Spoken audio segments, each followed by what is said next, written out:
YCP ఉన్నప్పుడే ఆత్మగౌరవంతో బతికామని జనసేన కార్యకర్తలు అనుకుంటున్నారు. ఇప్పుడు మేము ఎక్కడున్నామో మాకే అర్థం కావట్లేదని జనసేన కార్యకర్తలు ఫీల్ అవుతున్నారు అనేది దాసరిరాము చెప్పుకొస్తున్న విషయం. రాష్ట్ర ప్రజల గురించి మేము ఎక్కడ తగ్గాలో అక్కడ తగ్గుతాం, ఎక్కడ నెగ్గాలో అక్కడ నెగ్గుతాం. ఇటువంటి సోకాల్ నాయకులందరూ వచ్చి కులాలను అంటగట్టి పవన్ కళ్యాణ్ గారికి లేని ఈ కుల పిచ్చి ఏదో అంటగట్టాలని చూస్తే మాత్రం ఏమి జరిగే పని కాదు. ప్రతి ఓడు ఒక రిజిస్ట్రేషన్ చేయించుకోవడం, కాపుని పెట్టుకుని మిగతా ఏదో తోక తగిలించుకుని రిజిస్ట్రేషన్ పెట్టుకోవడం, 10 మంది ఖాళీగా ఉన్న వ్యక్తులను పెట్టుకోవడం. మేము కాపు నాయకులు సుఖాలు వచ్చినప్పుడు పంచుకోవడానికి రెడీ అవుతాక చాలామంది వస్తారు, కష్టాల్లో ఉన్నప్పుడు నిలబడాలి కదా. మరి 2019 ఎన్నికల్లో మరి పవన్ కళ్యాణ్ గారికి ఎందుకు అండగా నిలబడలేదు? కాపు సామాజిక వర్గం ఎక్కువగా ఉన్నటువంటి భీమవరం కాపులు ఎందుకు ఓడించారు?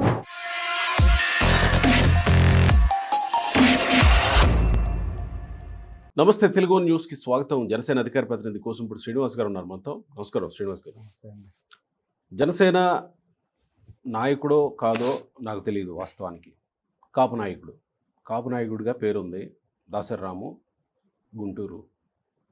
ఆయన ఒక టీవీ ఛానల్కి ఇంటర్వ్యూ ఇచ్చినట్టున్నాడు. ఆయన బిట్స్ కొన్ని కట్ చేసి సోషల్ మీడియాలో తిప్పుతున్నారు. ఆయన మాట్లాడుతుంది ఏంటంటే, పవన్ కళ్యాణ్ గారు నిన్న మాట్లాడింది, అంతకు ముందు మీటింగ్లో ఆ ఉద్యమి మీటింగ్లో మాట్లాడింది, ఇవన్నీ చూస్తూ వస్తున్నారు జనాలు. ఎక్కడ తగ్గాలో ఎక్కడ నెగ్గాలో అనే విషయంలో పవన్ కళ్యాణ్ గారు కరెక్ట్గా వెళుతున్నట్టు, ఆయన స్టాండ్ ఆయనకి ఏదో కరెక్ట్గా ఉన్నట్టు అర్థమవుతుంది. కానీ ఈయన మాట్లాడుతున్నారు, వైసీపీ ఉన్నప్పుడే ఆత్మగౌరవంతో బతికామని జనసేన కార్యకర్తలు అనుకుంటున్నారు. ఇప్పుడు మేము ఎక్కడున్నామో మాకే అర్థం కావట్లేదని జనసేన కార్యకర్తలు ఫీల్ అవుతున్నారు అనేది దాసరిరాము చెప్పుకొస్తున్న విషయం. అంతేనా? వైసీపీ ఉన్నప్పుడే జనసేన కార్యకర్తలు ఆత్మగౌరవంతో బతికారా? అంటే సహజంగా ఒక వయసు వచ్చేసిన తర్వాత ఆలోచన విధానంలో కానీ జ్ఞానం కానీ పెరగాలి, తగ్గకూడదు.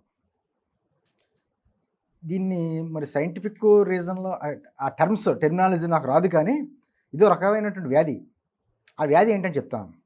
అంటే నేను దాసరాం గురించి అని చెప్పట్లా.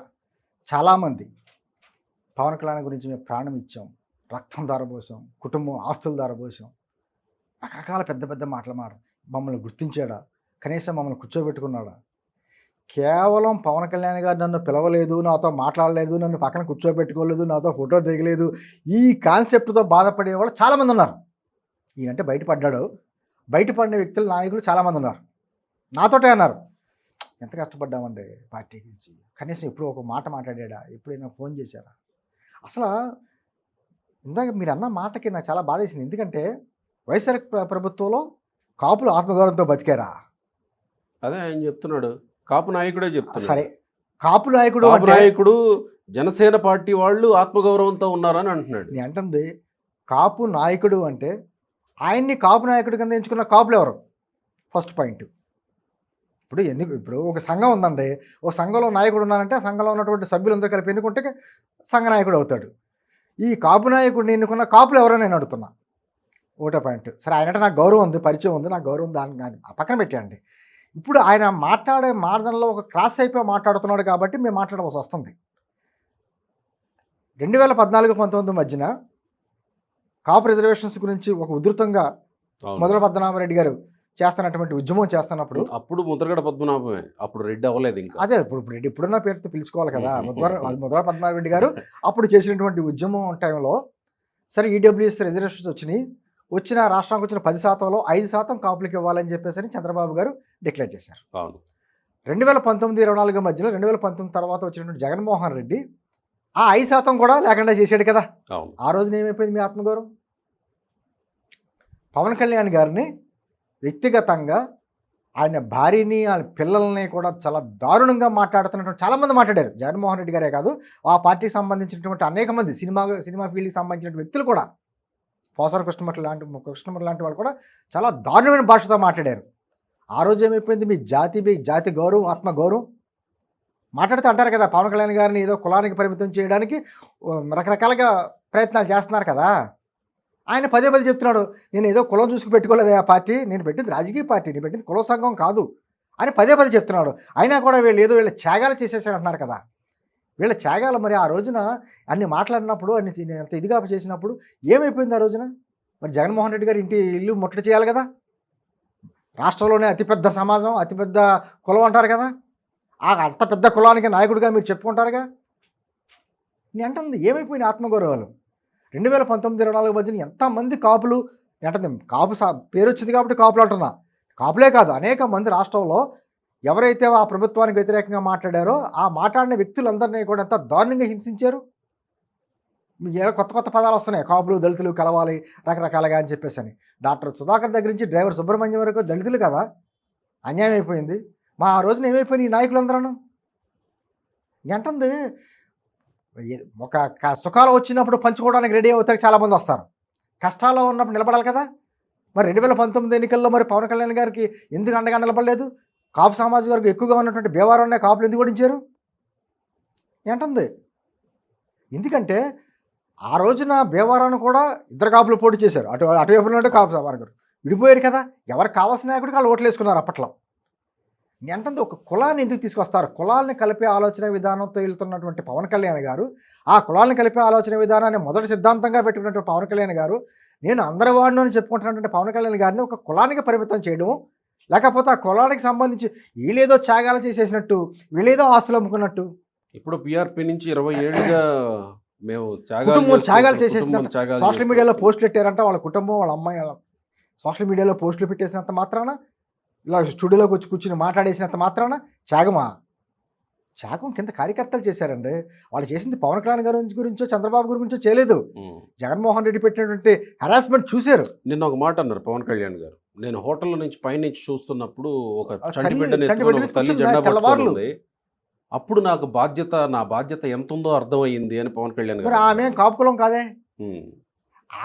ఆమెకి తన బిడ్డ భవిష్యత్తుకి పవన్ కళ్యాణ్ గారు వస్తే బాగుంటుందని ఆలోచించుకుంది కాబట్టి తెల్లవారులో కూర్చుంది. ఏంటంది ఒక విస్తృతమైనటువంటి కోణంలో ఒక విశాల దృక్పథం ఉన్నటువంటి పవన్ కళ్యాణ్ గారిని ఆయన పేపర్లు చూసి చదువుతూ ఉంటే ఎవరో రాసిచ్చిన స్క్రిప్టా? ఏంటంది దాసరాము గారు అంటే గౌరవం ఉంది. ఆయన ఏదో కులం గురించి మాట్లాడుకుంటాడో, ఏదో రకరకాల చరిత్ర చెప్తూ ఉంటాడు, మా కులం అక్కడ, మా కులం ఇక్కడ అని చెప్పుకుంటూ ఉంటాడు. అవి మనకు అన్ని కూడి పెడతా లేవు తెలియదు, కానీ చరిత్ర చెప్తాడు, చరిత్ర గురించి తెలిసి చెప్తున్నాడు అనే ఉద్దేశంతో అందరూ గౌరవిస్తారు.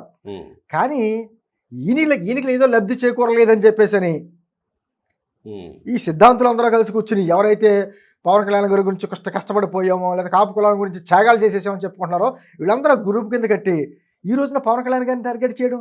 నిజంగా పవన్ కళ్యాణ్ గారి ఆప్షన్ పక్కన పెట్టండి, పవన్ కళ్యాణ్ గారికి ఆప్షన్ పెట్టండి. ఎందుకంటే పవన్ కళ్యాణ్ గారికి ఏదైనా ఇబ్బంది కలిగితే రాజకీయంగా ఆయనకు వ్యక్తిగతంగా వచ్చి నష్టం ఏమీ లేదు.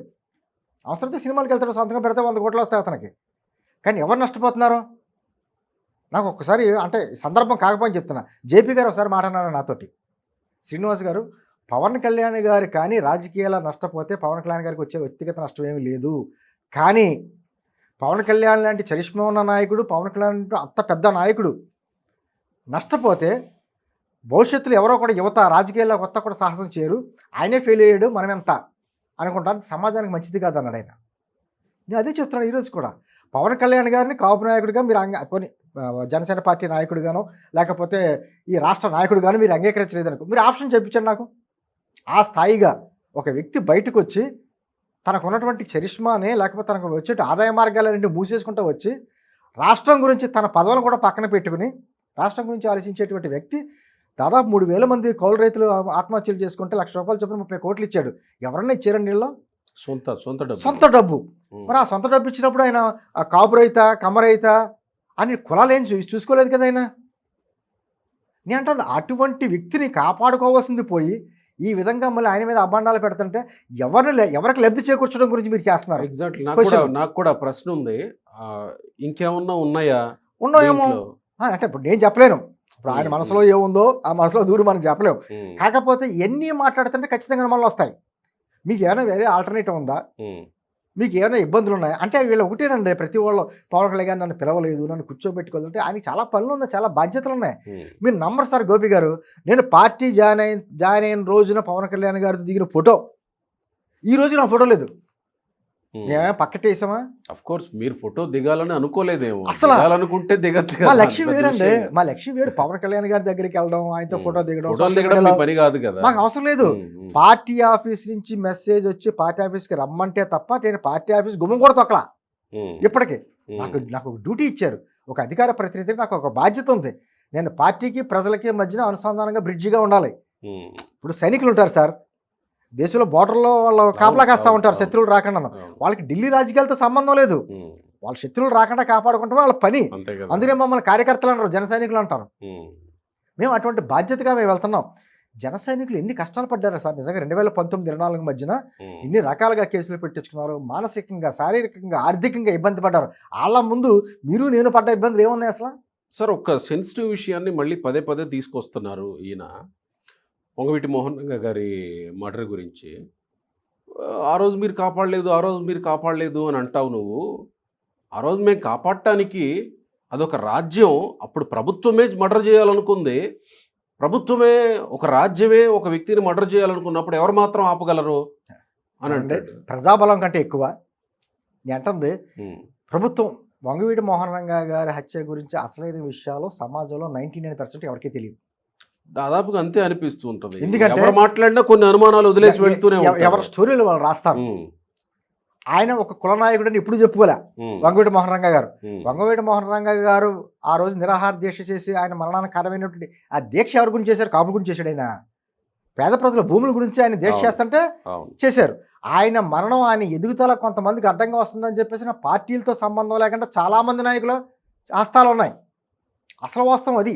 ఉమ్, పలానా పార్టీ నాయకులు లేకపోతే పలానా పార్టీని కాదు, చాలా పార్టీలకు అతీతంగా చాలామంది వంగవీటి మోహన్ రంగా గారి ఎదుగుదలని ఇబ్బంది పడి ఇష్టం లేక హత్యకి కారణాలు ఉన్నాయని చెప్పి చాలా అసలు వాస్తవాలు వస్తాయి. సరే, అది జరిగిపోయింది. జరిగిపోయిన నాయకుడికి ఆయన ఏమన్నా ఇప్పుడు కాపు కులంలో చెందిన వ్యక్తిని పెళ్లి చేసుకున్నాడు. ఆయన భార్య ఎవరు? కమ్మ కులస్తురాలే కదా. పోనీ రంగా గారి కొడుకు ఏ పార్టీలో ఉన్నాడండి? ఆయన ఏ రోజన్నా నా తండ్రి మరణానికి కారణం అని చెప్పి ఆయన చెప్పాడా? ఆయన తెలియదా తండ్రి మరణానికి కారణం ఏంటో? మీ సందర్భం వచ్చింది చెప్తున్నారు. ఈరోజు పేపర్లో కూడా అదే వంగవీటి వంశం నుంచి వచ్చినటువంటి వ్యక్తి పెట్టి రకరకాలుగా మాట్లాడుతున్నాడు. నిన్నే ప్రెస్ మీట్ పెట్టాడు ఆయన బీజేపీలో ఉన్నాడు, పక్కడికి వచ్చేసి ఆయన కూడా ఛాలెంజ్లు విసిరేస్తున్నాడు. అసలు స్థాయి ఏంటి తెలుసుకోవాలి కదా. నేను అంటుంది వంగవీటి మోహన్ రంగా గారి కొడుకుని మీరు అడగండి, గోపి గారు, మీ తండ్రి గారి మరణానికి కారణం చంద్రబాబు గారా, తెలుగుదేశం పార్టీయా, ఇంకేమైనా కారణాలు ఉన్నాయి? ఆయన చెప్పాడు కదా, ఇంకా మళ్ళీ అడగడం ఎందుకు? అదే రకరకాల కారణాలు ఉన్నాయి. ఆయన ఏ పార్టీలో ఉన్నాడు? ఆయన ఎవరికే లేనిది మీకేంటి? వంగవీటి మోహన్ రంగా గారి జీవితంలో ఆయన ఏదో ఒక కాపునాడు మీటింగ్ పెట్టాడు కొన్ని సందర్భాల్లో తప్ప కానీ ఆయన ఇప్పుడు కాపుల గురించి పోరాడాలా, అన్ని వర్గాల గురించి పోరాడాడు. సరే, ఆ ఇష్యూలో మనం వెళ్ళొద్దు. నేను అంటుంది ఇప్పుడు కూడా ఆయన ఏమంటున్నాడంటే, పవన్ కళ్యాణ్ గారు చెప్పింది ఏంటి? ఆ రోజున ఆయన్ని ఒక గోడ కింద మనం రక్షించుకోవాల్సినటువంటి నాయకుడు రక్షించుకోలేకపోయారు. చనిపోయిన తర్వాత విగ్రహాలు కట్టి దాంట్లో వేస్తున్నారు. ప్రజెంట్ ఇప్పుడు అదే పరిస్థితి ఉన్న వాళ్ళని ఎందుకు కాపాడుకోలేకపోతున్నారు? ఇటువంటి నాయకుల వల్లనే. అసలు ఈ రోజున జగన్మోహన్ రెడ్డి గారిని ఎందుకు నిలదలేపారు? ఆ రోజున రిజర్వేషన్ల గురించి మేము ఇవ్వలేమని చెప్పాడు ఆయన. తూర్పుగోదావరి జిల్లాలోనే కాపులు కాపులు ఉండే ప్లేస్లోనే రిజర్వేషన్ ఇవ్వలేమని చెప్పాడు. కనీసం అసెంబ్లీలో బిల్లు పెట్టి కేంద్రానికి పంపుతామనే మాట కూడా అనలేదు. మరి అప్పుడు ఎందుకు నిలదీయలేదు? మీరు ఎంతో చెప్తున్నారు కదా, కాపు అని కొలవ అంటిస్తున్నారు కదా పవన్ కళ్యాణ్ గారికి. మరి పవన్ కళ్యాణ్ గారికి మీద ఇంత వ్యక్తిగతంగా కుటుంబీకుల మీద దాడి చేసినప్పుడు ఏమైపోయింది? మీ బలం, మీ ఆత్మగౌరవాలు ఏమైపోయినాయి? ఈరోజు వచ్చి పవన్ కళ్యాణ్ గారు రాష్ట్రం గురించి నేను ఆలోచిస్తున్నాను, చంద్రబాబు గారి లాంటి నాయకత్వం మనకు కావాలి, ఆ నాయకత్వంలో రాష్ట్రం ముందుకెళ్తుంది, మన బిడ్డలకి భవిష్యత్తు ఏర్పడుతుందని చెప్పేసి అని ఘంటాపదంగా ఆయన చెప్పి మరో దశాబ్దపు కాలం అతను ఉండాలి, రాష్ట్రం బాగుండాలంటే ఇంకో దశాబ్ద కాలం ఉడిగం చేయాలా? ఖచ్చితంగా చేస్తాం ఉడిగం. గోపి గారు, ఖచ్చితంగా దశాబ్ద కాలం మేము ఉడిగి చేస్తాం. ఎవరికి చేస్తాం? రాష్ట్ర ప్రజలకి. రాష్ట్ర ప్రజల గురించి మేము ఎక్కడ తగ్గాలో అక్కడ తగ్గుతాం, ఎక్కడ నెగ్గాలో అక్కడ నెగ్గుతాం. ఇటువంటి సోకాల్ నాయకులు అందరూ వచ్చి కులాలను అంటగట్టి పవన్ కళ్యాణ్ గారికి లేని ఈ కుల పిచ్చి ఏదో అంటగట్టాలని చూస్తే మాత్రం ఏమి జరిగే పని కాదు. మాకు రాష్ట్రం ముఖ్యం, రాష్ట్ర భవిష్యత్తు ముఖ్యం, మా బిడ్డల భవిష్యత్తు ముఖ్యం. కాబట్టి ఖచ్చితంగా మేము ఈ కులాలకే మతాలకు అతీతంగా మేము ఖచ్చితంగా పోరాడతాం. పవన్ కళ్యాణ్ గారి ఆలోచన విధానం ఏంటో మీకు తెలుసుకోవాలనే వ్యక్తులు పవన్ కళ్యాణ్ గారికి మీరు ఎక్కడ సలహాలు చెప్పేస్తారు? అంటే ఈ విషయాల్ని వాళ్ళు అర్థం చేసుకోలేకపోతున్నారా, లేదా అర్థం చేసుకున్న డైవర్షన్ కోసం ప్రయత్నిస్తున్నట్టు అనుకుంటున్నారా? లేదు, అర్థం తెలుసండి వాళ్ళకి, తెలుసు. వీళ్ళ కూడా కొద్దిగా సైడ్ ట్రాక్ పడుతున్నారు రకరకాల ప్రభావాలతోటి. ఆ ప్రభావాలు ఏంటంటే నేను చెప్పను, రకరకాల ప్రభావాలతోటి సైడ్ ట్రాక్. ఈ రోజు కాదు సార్, ప్రజారాజ్యం టైం నుంచి కూడా. ప్రజారాజ్యంలో చిరంజీవి గారు వచ్చిన తర్వాత మేము ఆస్తులు తగలబెట్టుకోమని చిరంజీవి గారు చెప్తాడంటే, మీరు బెట్టింగ్లు వేసుకుని మీరు ఆస్తులు తగలబెట్టుకుంటే చిరంజీవి గారు బెట్టింగ్లు ఏమన్నాడా? పవన్ కళ్యాణ్ గారు బెట్టింగ్లు ఏమంటాడా? అంటే ఎవరి మీద నిందలేస్తున్నారు? మనకు అంత పర్సనాలిటీ ఒక వ్యక్తి మనకు వచ్చినప్పుడు, మన సమాజానికి మంచి చేసే వ్యక్తి, సొంత డబ్బులు ఖర్చు పెట్టుకునే వ్యక్తి వచ్చినప్పుడు మనం ఎంత ఇదిగా కాపాడుకోవాలి.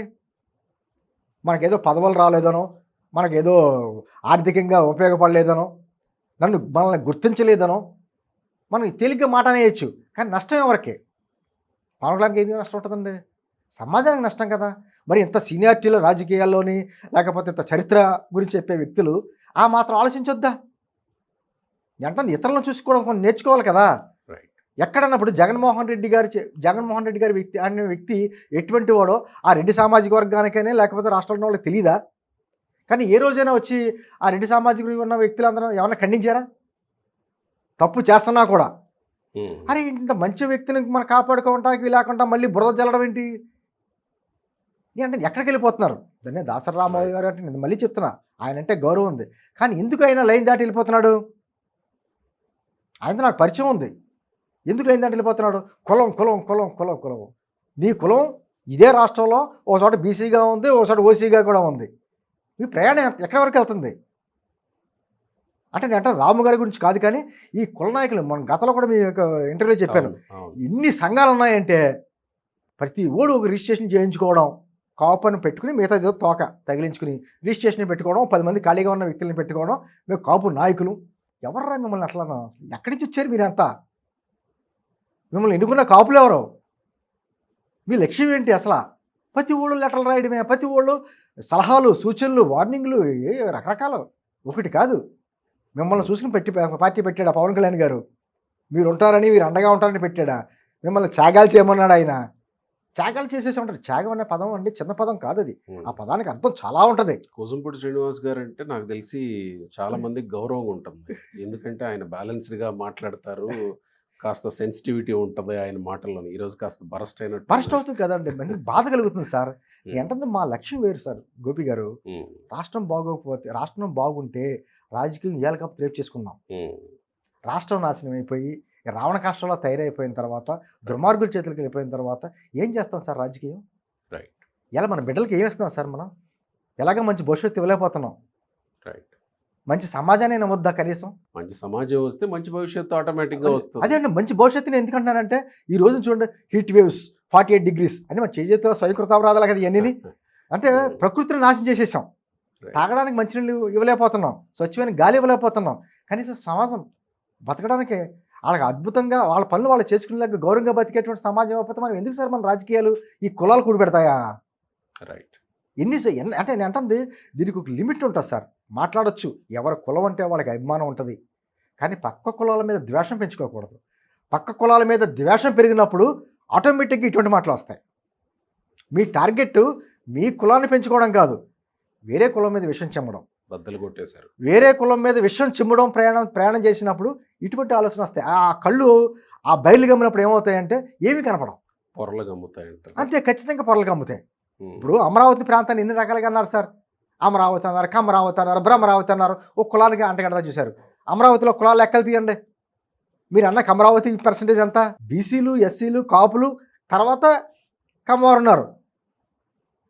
నేను అంటుంది ఇప్పుడు ఎవరో ఎదుగుతున్నారు అంటే ఎదుగుతున్న గురించినప్పుడు బాధపడకూడదు, లేకపోతే ఈర్ష్య పెంచుకోకూడదు.